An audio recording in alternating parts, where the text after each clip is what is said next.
Hello বন্ধুরা, আসসালামু আলাইকুম। সবাই কেমন আছেন? আলহামদুলিল্লাহ আমি ভালো আছি। তো আজ আমি বানাবো তালের পিঠা। তার জন্য তালটা আমি ফ্রিজে রেখে দিয়েছিলাম। তো তালটা ভালো করে গরম করে নিলাম। এ থেকে আমি ভালো করে নেড়ে ছেড়ে গরম করে নিয়েছি। এরপর নামায়ে চুলার উপর থেকে নামিয়ে ঠান্ডা করে নিয়েছি। নিয়ে এখন চিনি দিয়ে ভালো করে মিক্সড করে নিচ্ছি। চিনি দিয়ে নিচ্ছি। তো আমি ডায়েট করছি, বেশি পিঠা বানাবো না, অল্প করেই বানাবো। এখন চালের আটা দিয়ে দিলাম। আমার মেয়ে খেতে চেয়েছে বলেই বানাচ্ছি। এটা হচ্ছে গমের আটা। আর ভাদ্র মাসে বছরে একদিন তো তালের পিঠা খাওয়া যায়। নারকেল দিয়ে দিলাম বেশি করে। আমার হাজব্যান্ড আবার নারকেল ছাড়া কোনো কিছুই খায় না।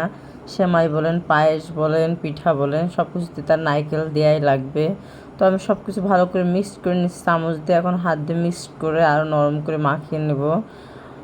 তো এই দেখেন হাত দিয়ে আরও ভালো করে মাখাচ্ছি। পিঠাটা খেতে অনেক মজা হয়েছিল, নারকেল হয়েছিল প্রচুর। তো ভালো করে ফেটে ফেটে ফেটে ফেটে একবারে পাতলা করে ফেলাবো। আর এই যে আমি চুলাতে কড়াই গরম করে তেল দিয়ে দিলাম, সয়াবিনের তেল দিয়ে এখন আমি একটা পিঠা দিয়ে দেখবো তেলটা গরম হয়েছে নাকি। তো তেল গরম হয়ে গেছে, এখন আমি একে একে সব পিঠা ছেড়ে দিব।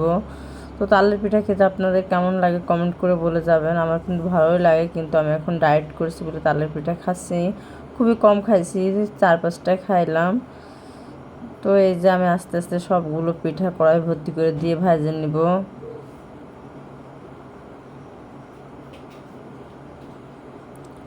কড়াই ভর্তি করে পিঠা দিয়ে আমার হয়ে গেছে। এখন আমি আস্তে আস্তে করে উলট পালট করে নেড়ে অনেকক্ষণ ধরে ভেজে নেব, যাতে পিঠার ভিতরে কোনো কাঁচা ভাব না থাকে। ভাজা ভাজা করে একবার লাল লাল করে নেব। দেখেন আমার লাল লাল হয়ে গেছে। আর পিঠাগুলো কত সুন্দর টোপা টোপা করে ফুলছে। পিঠার ভিতরে কিন্তু কোনো আটা ছিল না। পিঠার ভিতরে আটা থাকলে খেতে ভালো লাগে না। তো ভালো করে লাল লাল করে ভেজে যে এখন আমি তুলে নিব। তো দেখেন আমার পিঠার কালারটা কত সুন্দর আছে। সবাই ভালো থাকবেন। আল্লাহ হাফেজ।